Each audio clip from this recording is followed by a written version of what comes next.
Yeah, absolutely. I mean, you can't have, as you know, you can't have an effective hoax unless it contains a lot of truth. So we're forcing them to include some truth in what they're doing, and we're seeing these controlled admissions. And what we're doing, I think, is we're continuing to take away their tools. And, you know, you've done such a great job in helping expose problem, reaction, solution, and false flag terrorism. And I think maybe the next tool to take away is this continuity of agenda that we're seeing.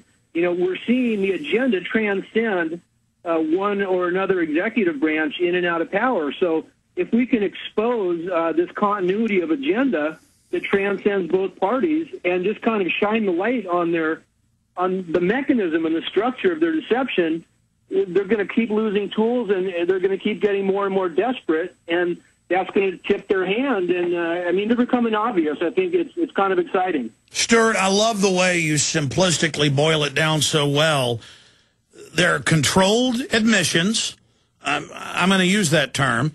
And continuity of agenda. And we've talked a lot about that, but I always get into long-winded explanations. But it really is that fact that presidents come and go. Congresses come and go. But there's a continuity of the agenda, and you've got Republican and Democratic and corporate and academic and scientific leaders all in the CFR, Trilateral Commission, who then issue reports calling for global government and what can only be properly labeled as tyranny. And then they repackage it as if it's a loving tyranny. And that is a continuity of agenda. And it's not just a continuity of agenda domestically here in the U.S. Globally, they get naked body scanners in Germany and Japan, in Italy and England, we get them here. The police are trained the exact same way. It's a global corporate board. We see private snatch and grab squads grabbing citizens, throwing them in vans to intimidate people at the G20 in England, Canada, and the U.S. It's a continuity. It's a corporate-studied, scientific, worldwide dictatorship. Stuart, anything else? No, that's it, Alex. Thanks for all your great work, and thanks for having me on. Thank you, sir. Amazing. We got to get Stuart Rhodes on, in the very near future to get into all of that. He's a great guy. That's We Are Change, Los Angeles area. All right, we're going to come back and try to get to a bunch of your calls ahead of a ton of other news coming up on the economy. We're going to continue with your calls and get into the economy. Also, federal depositions, where we're learning more about Blackwater, the reported cocaine parties, the running around naked, but most importantly, shooting up Iraqi homes and cars for fun. And there are countless videos online at YouTube where you can see troops and mercenaries shooting people on the streets just for fun. And then every time you cover that, you're not patriotic, because Jack Bauer's a hero, torture's cool, and shooting carloads full of men, women, and children is the American thing to do, while heavy metal music plays in the background. No, this is how we lose our soul if we allow the globalists to turn our military and now mercenaries, who are actively training to take on the American people, I should add. That's Army Times. We lose our soul when we allow this. A 9/11 truth activist who I know, Stuart Howe, called in earlier, and I was calling him Stuart Rhodes, another great Stuart, of Oath Keepers, patriotic veterans and current military and police, who are saying, hey, I've sworn an oath to protect and defend the Bill of Rights and Constitution, and what the federal government is training police and military to do isn't just unconstitutional, it's classical tyranny. Now, going back to what Stuart was talking about, he said, look at the controlled admissions we're seeing out of neocon talk show hosts now. After decades of trying to keep us in the dark, they knew full well what was going on. They knew full well what was happening.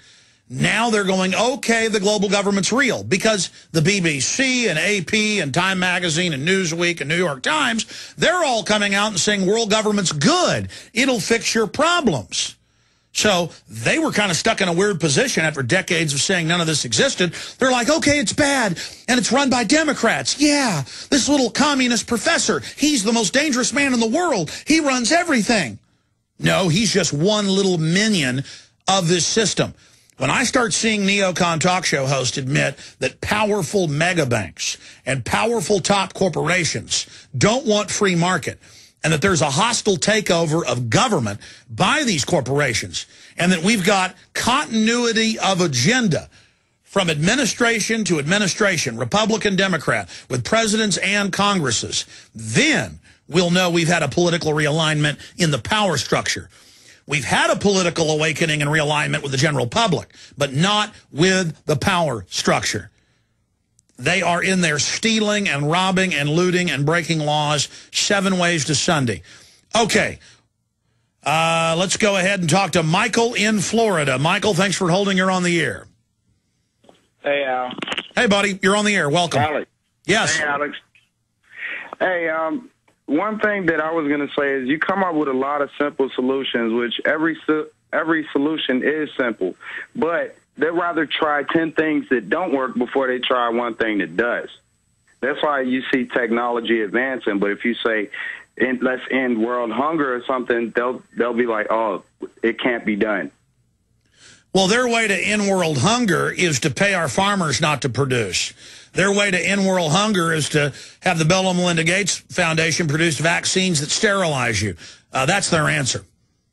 Well, I'd like to tell all the puppets and the puppeteers, you know, I hate you. You're against me living, and when it comes down on the scale between me or you dying, I hope it's you.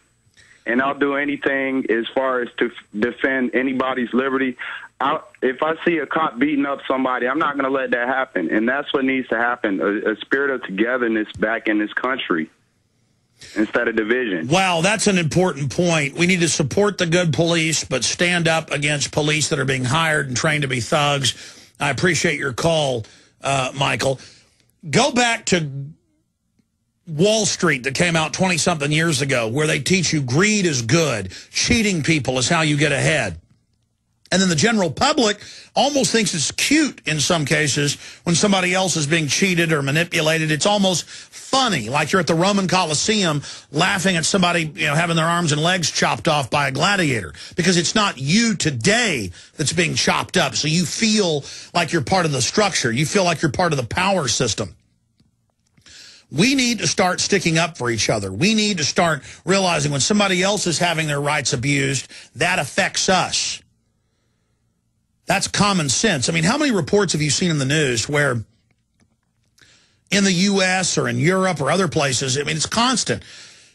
In a major city, somebody will be run over, bleeding to death for an hour and a half. Nobody helps them. Or people will watch a young woman. There's been countless cases of this, being beaten and raped in public. And people will even come to their windows of their high-rises and say, ooh, look at this, it's entertainment. And that's because we've been desensitized by all the violence and things that are on television to not be able at a subconscious level to differentiate reality from fiction. And so we do have a lackadaisical, decadent, dumbed-down public to a great extent. That doesn't mean everybody. And so the establishment said, hey, we got a bunch of chumps here. Let's rape them. And so things are going to get worse and worse because people don't stick together. It's weird to get upset about tyranny. It's weird to get upset about losing your freedoms. But if you paint yourself up like a clown and go get drunk and scream at a football game or a soccer game, oh, that's moral. That's good. You know, a lot of people in Austin aren't going to go to work tomorrow and are very depressed because UT got creamed. Oh, and it's very upsetting. And what are we going to do? Meanwhile, the economy is going into a full-bore depression. The government's accelerating programs of creating more debt that only make it worse.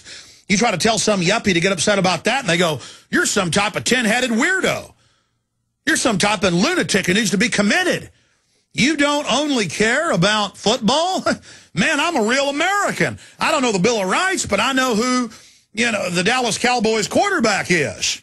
Well, you know who the Dallas Cowboys quarterback is. You know who the Jets quarterback is. You know who the Vikings quarterback is. But you don't know what the Fourth Amendment is. And so get ready to be a slave. It's real simple. There are hardcore, abusive, very intelligent people that are using government to come in and tax you and give that money to corporations. And those mega corporations have built an army of dependent welfare queens and government bureaucrats who have been told if they want to keep their job, they got to squeeze you. And so the welfare queens are going to vote to take your guns so they get your check, and the cops are going to come take them to get their check. It's real simple. 51+% of this country now is either on the government dole or gets a government contract, period. And you go, well, that's my money I paid into Social Security. Yeah, and it was all spent. And you'd have got a lot more if you'd invested it in a guaranteed private retirement. But now because you are tied into the government, you're going down with the ship. And you think you're real smart. Okay, I'm ranting. I don't have time to go to WAMAC, do I? WAMAC in Texas, you're on the air. Well, thank you, sir. I've had so many thoughts hit me at once, I've almost lost them all. But the one thing I wanted to say is it's good to have a voice out there like you have that's reaching so many folks. And I think if within 18 to 24 months, if there was a moratorium put in place right now, and we put a tariff on all imports and exports, we establish Glass-Steagall, and then we restore our grain supplies with non-GMO crops, we can start to restore our leverage in the world. There are so many ideas, real people. No, you're right. We've had the top economists like Dr. Paul Craig Roberts on that would look. China has tariffs on us. We don't on them. There's tax incentives to move to China. Why do you think 0 cell phones are built in this country? 0. Why do you think we've lost almost all our factories? I'm going to go over the numbers later. Because it was designed, and now the White House admits they want a post-industrial country, so you're bankrupt and under their control. And so the only jobs are government jobs, or with corporations that get government contracts. Go ahead, sorry. All I wanted to say is... No, you got more to say. Stay there. I'm going to come back to WAMAC, then Tim, Sandy, James, Dave, Franklin's, and others. But when I'm done with this group of calls, then I'm getting into the economy, the police state, into Blackwater, and the reported cocaine parties running around naked and then firing into Iraqis' homes. And if you're against it, you're of the devil. That's what good American boys do. We'll be right back. Let's talk to Tim in Illinois. Tim, you're on the air. Go ahead. Hey, man. In my opinion, I think most of the problems in this country stem from the money. Follow the money. That's the line, right? I think everybody should be educated, because I talk to so many people that don't understand that the Federal Reserve isn't even part of the federal government. Americans don't have the basic facts about who runs their government, and we're praising neocons for finally admitting a little bit of it when they've been part of the same system. But I'm praising it because it shows how far we've come. But the globalists have engineered every facet of our lives. I think people should know who's making decisions for them. Support anybody that supports the Federal Reserve, they got to get rid of them. And that's one way of, these people that come in and say, oh, we're going to do this and do that. Well, just like Ron Paul, get rid of the Federal Reserve, or at least start looking at it. Exactly, because if you don't get rid of the Federal Reserve, you're not dealing with the private corporate fascist government that hijacked us 97 years ago.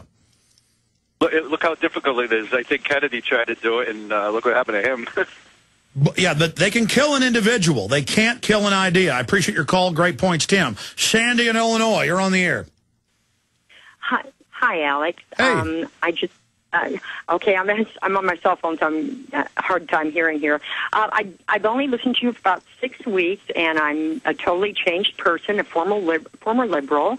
After the golf spill, I finally got it, and thank you so much. But I wanted to mention one thing about anger. I'm a teacher, a former teacher. I don't teach anymore because it's a nightmare in schools nowadays. But you can't get angry anymore, and if you get angry, you're mean. And, you can't tell the truth because you're mean. And I laughed when he said that the only time you get angry is at a sports game. And I find that it's absolutely ridiculous. Yeah, they give us these little areas where we can act like human beings and get angry. We get angry for a reason. And they've trained parents not to discipline their children, and now many children act like animals. And then they tell the teachers they can't stand up to the out-of-control kids. And so the answer is bring police in and turn the school into a prison.